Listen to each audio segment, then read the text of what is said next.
नमस्कार मित्रांनो, स्वागत आहे तुमचं VIP टेक मराठी या युट्यूब चॅनलवर। आज आपण बघणार आहोत HTML मधला अजून एक खूप महत्त्वाचा टॅग म्हणजे इमेज टॅग। याचा यूज आपण त्या ठिकाणी वेब पेज वरती इमेजेस दाखवण्यासाठी केला जातो। चला तर मग आपण आता एक्झाम्पल सोबत बघूयात। त्यासाठी आपल्याला एक नवीन फाईल क्रिएट करायची। फाईलला नाव द्यायचं ठिकाणी 07 इमेज टॅग image.html। आता आपली फाईल क्रिएट झाली। आपल्याला यामध्ये बघायचंय इमेज टॅग म्हणजे काय। इमेज टॅग म्हणजे काय तर या ठिकाणी इमेज टॅगचं काय काम असतं त्यामध्ये। इमेज टॅग हा काय सगळ्यात अगोदर त्या ठिकाणी आपण बघूया की इमेज टॅग टाकलाय। इमेज टॅग या ठिकाणी आपल्याला दिसतोय की तो या ठिकाणी एक अनफेअर टॅग आहे। आपण यात समोर टाकूया त्या ठिकाणी अनफेअर टॅग।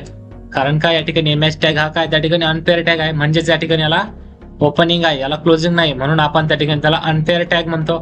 मग आपल्या यामध्ये ऍट्रिब्यूट्स कोणते कोणते असतात, यामध्ये या ठिकाणी इमेज टॅगचे ऍट्रिब्यूट्स कोणते कोणते आहेत। सगळ्यात अगोदर ऍट्रिब्यूट्स त्या ठिकाणी SRC म्हणजे या ठिकाणी सोर्स। SRC म्हणजे या ठिकाणी सोर्स। त्याचं काय काम असतं त्यामध्ये, इमेज कुठून आणायची, आपल्याला जी इमेज वेब पेज वरती दाखवायची ती इमेज कुठून आणायची हे काम कोणाचं असतं त्यामध्ये, SRC ऍट्रिब्यूटचं असतं। त्यानंतर अल्ट एक ऍट्रिब्यूट्स आहे, त्यालाच या ठिकाणी आपण अल्टरनेट असं त्या ठिकाणी म्हणतो। त्या ठिकाणी याचं काम काय असतं, अल्टरनेट म्हणजे जर तुमची इमेज टाकताना काहीतरी स्पेलिंग मिस्टेक झाली किंवा त्या ठिकाणी तुमच्याकडून पाथ टाकताना चुकीचा त्या ठिकाणी झाला तर त्यावेळेस त्या ठिकाणी तुम्हाला काहीतरी आपण याच्या आतमध्ये जी व्हॅल्यू टाकतो ती व्हॅल्यू त्या ठिकाणी तुमची शो होत असते। त्याच्यानंतर या ठिकाणी ऍट्रिब्यूट्स आहे हाईट नावाचं। हाईटच्या ठिकाणी जी तुमची इमेज असेल, इमेजला काहीतरी हाईट त्या ठिकाणी आपल्याला सेट करावं लागते। त्यानंतर या ठिकाणी विड्थ, त्या ठिकाणी त्याला काहीतरी विड्थ पण आपण त्यामध्ये सेट करतो, म्हणजे जी इमेज आपण टाकणार त्या इमेजला आपण हाईट आणि विड्थ आपल्या पद्धतीने आपण त्यामध्ये त्याला सेट करू शकतो। मग चला आपण त्याचं एक एक्झाम्पल त्यामध्ये बघणार आहोत। एक्झाम्पल सगळ्यात अगोदर आपण जो पहिला टेक्स्ट टाईप केला होता त्याला त्या ठिकाणी कमेंट्स मध्ये टाकूयात। एक्झाम्पल मध्ये त्या ठिकाणी बघूयात आपण। एक्झाम्पल मध्ये आपण या ठिकाणी एक इमेज टॅग घेतलाय, त्याच्या आतमध्ये आपल्याला काहीतरी एक SRC टाकावं लागेल, म्हणजे एक सोर्स त्या ठिकाणी टाकावं लागेल। पण आपल्याकडे या ठिकाणी ऑफलाईन इमेज नाही, आपण सध्या एक्झाम्पल घेताना ऑफलाईनचं घेऊयात। त्यानंतर तुम्हाला ऑनलाईन इमेज कशी दाखवतात ते पण तुम्हाला त्यामध्ये दाखवलं जाणार आहे। या ठिकाणी बघा आपल्याला ऑफलाईन इमेज घ्यायची, आपल्याकडे एखादी इमेज या ठिकाणी असेल, चेक करूया त्या ठिकाणी। चला या ठिकाणी एक इमेज आहे, ही इमेज आपण या ठिकाणी कॉपी करूयात।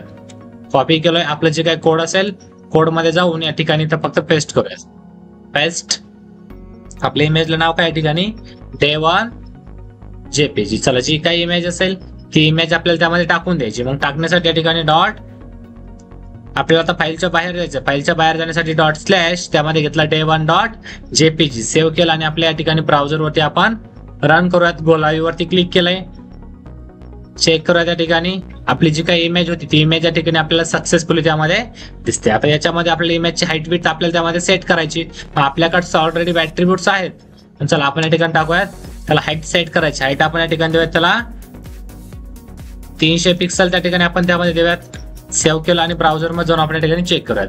दिसते या ठिकाणी तुम्हाला इमेज, जी काही इमेज होती ती इमेज आपली कुठे ऍड झाली, आपल्या वेब पेज वर त्या ठिकाणी ऍड झालेली त्या ठिकाणी तुम्हाला दिसते। पण आता आपण जी इमेज टाकली ती इमेज आपण ऑफलाईन टाकली। आपल्याला जर या ठिकाणी ब्राउझरवरची इमेज जर त्या ठिकाणी टाकायची असेल, म्हणजे जर ऑनलाईन एखादी इमेज टाकायची असेल तर ती आपण कशी टाकणार। मग त्यासाठी तर नवीन टॅब वरती क्लिक करायचंय, त्या ठिकाणी तुम्हाला सर्च करायचंय, जसं की या ठिकाणी आपण करूयात नेचर इमेज। सेव्ह केला, या ठिकाणी आपल्या समोर नेचरच्या खूप सारे इमेजेस त्या ठिकाणी तुम्हाला बघायला भेटतील। तुम्हाला त्यामधली कोणती इमेज पाहिजे असेल ती इमेज तुम्ही त्या ठिकाणी अगोदर सिलेक्ट करायची।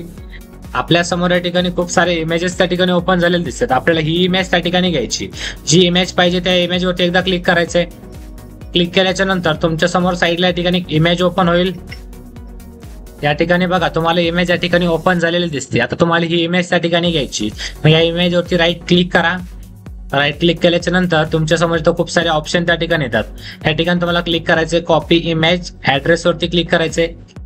त्यानंतर आपल्याला या ठिकाणी आपण अगोदर ऑफलाईन इमेज त्या ठिकाणी घेतलेलीच आहे, आपण या ठिकाणी नाव टाकूयात ऑफलाईन इमेज। त्यानंतर आपल्या ठिकाणी आता कोणती इमेज बघायची आपल्या ठिकाणी, आता आपण त्या ठिकाणी घेणार आहोत ऑनलाईन इमेज, जे की आपण आता पाथ जो कॉपी केलाय तो पाथ आता आपल्या ठिकाणी कुठे टाकायचा आहे, इमेज टॅगच्या SRC ॲट्रिब्यूटच्या आतमध्ये. चला या ठिकाणी कंट्रोल V करूयात.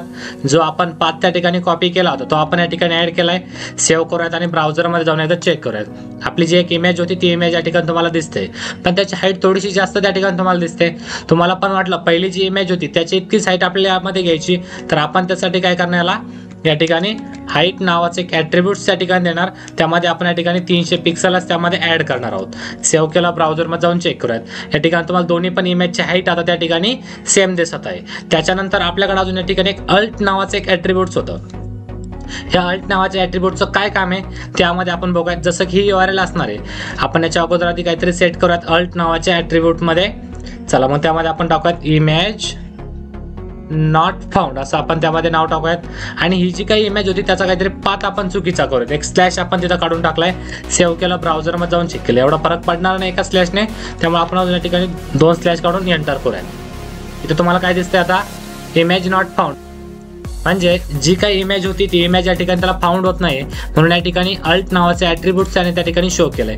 ज्यावेळेस आपण कोलन डबल स्लॅश देणार त्यावेळेस आपल्या समोर त्या ठिकाणी तुम्हाला काय होणार, परत आपली इमेज त्या ठिकाणी शो होणार. मग अल्ट ॲट्रिब्यूट्स कधी काम करतं, ज्यावेळेस त्या ठिकाणी इमेजमध्ये काहीतरी प्रॉब्लेम्स असेल किंवा इमेज त्या ठिकाणी शो होतं त्याला भेटतच नाही थोडक्यात ती, त्यावेळेस त्या ठिकाणी तुम्हाला अल्टरनेट ॲट्रिब्यूट्स त्या ठिकाणी शो होणार. इथून पुढे आपण अजून HTML चे टेबल्स, फॉर्म्स, अजून खूप सारे आपले त्या ठिकाणी टॉपिक्स अजून त्यामध्ये राहिलेले आहेत. आपण ते पुढच्या भागात त्या ठिकाणी बघणारच आहोत. मित्रांनो, व्हिडिओ आवडला असेल तर लाईक, शेअर आणि कमेंट करा. आणि अजून नवीन माहितीपूर्ण व्हिडिओसाठी आजच आपल्या चॅनलला सबस्क्राईब करा आणि बेल आयकॉन दाबायला विसरू नका. धन्यवाद.